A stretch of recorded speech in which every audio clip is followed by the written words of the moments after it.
अस्सलाम वालेकुम नाजरीन, अवामी तराजुल के नए व्लॉग के साथ मैं हूं खालिद भट्टी। आज हम बात करेंगे आर्मी चीफ की तैनाती और उसके हवाले से जहां पहले तैनाती का मसला अटका हुआ था। अब जब वो तैनाती जो है वो सबरी चली गई सदर को, तो अब जो खदशा जाहिर किया जा रहा है वो ये है कि शायद ये सदारती जो ऑफिस है वहाँ पे ये अटक जाए समरी। इस सारे मामले पे बात करेंगे, लेकिन इससे पहले आपसे दरख्वास्त है कि अगर आपने हमारा चैनल अवामी तराजुल जो है उसको सब्सक्राइब नहीं किया तो बराए मेहरबानी उसको सब्सक्राइब कर लें, और अगर आपको वीलॉग पसंद आए तो उसको शेयर भी करें, लाइक भी करें, और महज़ब अंदाज से आप अपनी राय का इजहार भी कर सकते हैं। बहुत शुक्रिया। अब हम बढ़ते हैं आज के मौजू की तरफ। कई हफ्तों की स्पेकुलेशन और पेशनगोइयाँ और अंदाजे और टामाटोइयाँ के बाद और मुख्तलिफ अफवाहों के बाद आज बिलाखिर वफाकी काबीना से मंजूरी के बाद वज़ीर आज़म पाकिस्तान जनाब शहबाज शरीफ साहब ने नए आर्मी चीफ जो है उनकी तैनाती की मंजूरी दे दी। 6 लेफ्टिनेंट जनरल जो सीनियर तरीन थे उनकी जो लिस्ट है वो भेजी गई थी सीनियरिटी के मुताबिक वजारत दिफा से वज़ीर आज़म हाउस को, और आज वज़ीर आज़म साहब ने जो 2 सबसे सीनियर जनरल लेफ्टिनेंट जनरल्स हैं, 3 स्टार जनरल्स हैं इस वक्त पाकिस्तानी फौज के, उनको जो है वो मेरिट पे उनकी सीनियरिटी के मुताबिक तैनात कर दिया है। उनको 4 स्टार जनरल बना दिया गया है, और 4 स्टार जनरल बनाने के बाद अब जो है वो वज़ीर आज़म शहबाज शरीफ साहब ने जो समरी है वो सदर मुमलिकत को इरसाल कर दी है, जो कि उनको मिल भी गई है,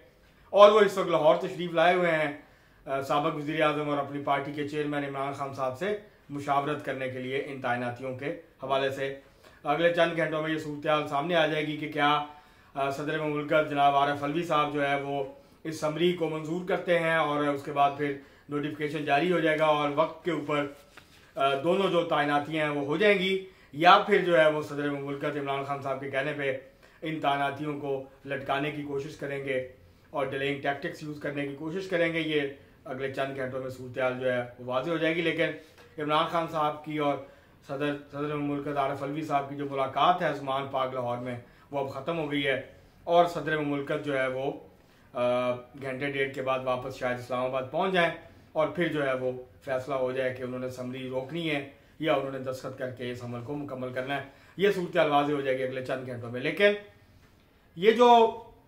तैनातियाँ हुई हैं ये इस लिहाज से बड़ी अहम है कि बड़े तवील अरसे के बाद पाकिस्तान में सीनियरिटी के ऊपर आर्मी चीफ और chairman joint chief of staff committee के जो चेयरमैन है उसकी जो तैनाती है वो मेरिट पे हुई है। जो आर्मी चीफ बने हैं लेफ्टिनेंट जनरल आसम मुनीर साहब, वो पाकिस्तान आर्मी के सबसे सीनियर इस वक्त लेफ्टिनेंट जनरल हैं, जनरल आर्मी चीफ जनरल जो कमर जावेद बाजवा हैं उनके बाद, और वो सीनियर उनकी रिटायरमेंट है 2-3 दिन के बाद। लेकिन उनको जो है वो वफाकी हुकूमत ने इस एहतियातन कि कहीं शायद सदर साहब जो है वो 2-4 दिन लगा दें या रोक लें समरी को, फौरी अप्रूवल ना दें, तो उन्होंने उनको रिटेन कर लिया है। वजारत दिफा ने जो है वो वफाकी काबीना से मंजूरी ले ली और वज़ीर आज़म ने उनको रिटेन करने का जो है वो फैसला कर लिया है। इसका मतलब यह है कि वो जब तक ये तैनाती का अमल मुकम्मल नहीं हो जाएगा तो वो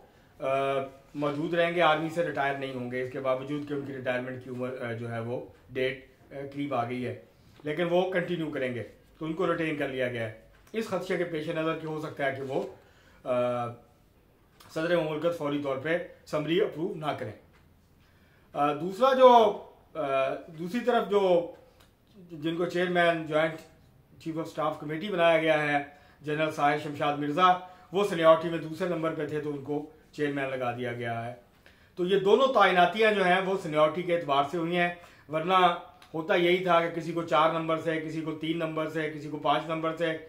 उठा के जो है वो आर्मी चीफ बना दिया जाता था, और फिर उनसे जो सीनियर लोग होते थे उनको रिटायर होकर घर जाना पड़ता था। तो ये तो एक अच्छा इकदाम है कि जो 2 सीनियर 3 जनरल से उनको लगा दिया गया।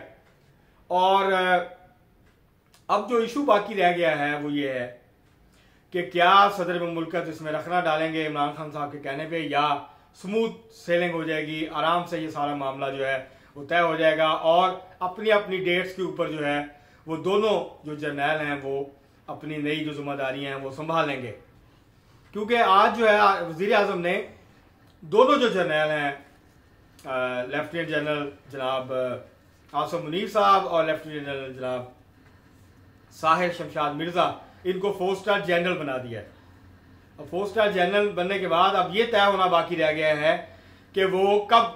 जो है वो जिम्मेदारी संभालेंगे। अब उनकी जो रिटायरमेंट है उसका जो खदशा था वो ख़त्म हो गया है, उनकी 4 स्टार जनरल के ऊपर तरक्की हो गई है और साथ साथ हुकूमत ने कानूनी किसी भी जो है वो मामले से बचने के लिए, पेचीदगी या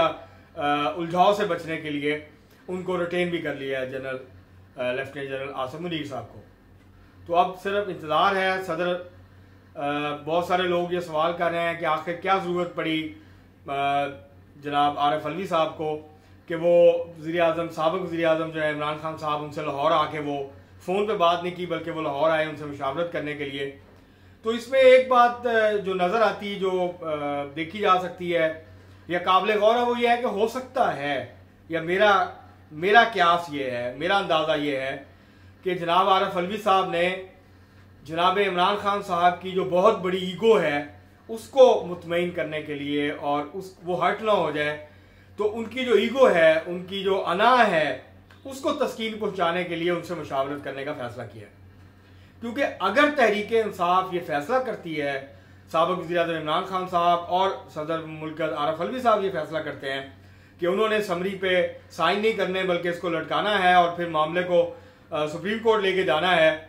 तो इस्टेब्लिशमेंट और इमरान खान साहब के दरमियान मामलात उस सतह पे चले जाएंगे, यहाँ से फिर वापसी नहीं होगी। और इमरान खान साहब ये बहुत बड़ा जुआ खेलने जा रहे हैं अगर वो ऐसा करते हैं, क्योंकि अभी हम सिर्फ क्यास राय कर सकते हैं क्योंकि अभी तक कोई सूरत सामने नहीं आई। लेकिन उनका जो बयान था कल का, जिसमें उन्होंने कहा कि हम खेलेंगे आइन और कानून के अंदर रहते हुए, मैं और सदर आरिफ अलवी, तो उसके बाद से ये शुबहात जो है उन्होंने जन्म लिया हुआ है और बहुत सारे सवालात उठ रहे हैं। लेकिन लगता यही है कि सदर मुमलिकत ने इमरान खान साहब की अना को जो ठेस पहुंची है, क्योंकि जाहिर है वो नहीं चाहते थे कि जनरल आसम मुनीर जो हैं वो नए आर्मी चीफ बने, इसलिए सबको पता है। सिर्फ याद दहानी के लिए अर्ज कर रहा हूँ, वरना ये इस बात का सबको इल्म है, ये एक ओपन सीक्रेट है कि वो जब DGISI थे 2018 में 19 में, तो उनको हटाया गया और फिर जनरल फैज को बनाया गया। तो उनको हटाया इसलिए गया था कि उन्होंने इमरान खान साहब के इर्द गिर्द और उनके अहले खाना के बारे में इमरान खान साहब को ये बताया था कि वो बदनवानी में मुलव्वस हैं, वो रिश्वत और इस तरह के मामलात में मुलव्वस हैं, तो आप इस बात का नोटिस लें, उनको मना करें। लेकिन बजाय इसके कि इमरान खान साहब जो है उनको मना करते, इमरान खान साहब ने जनरल कमर जवेद बाजवा आर्मी चीफ से कह के जनरल आसम मुनीर को DGISI से हटा दिया और फिर जनरल फैज हमीद को DGISI बना दिया गया। तो ये एक बड़ी वजह है कि इमरान खान साहब की रिजेंटमेंट है उनके हवाले से, और वो समझते हैं कि क्योंकि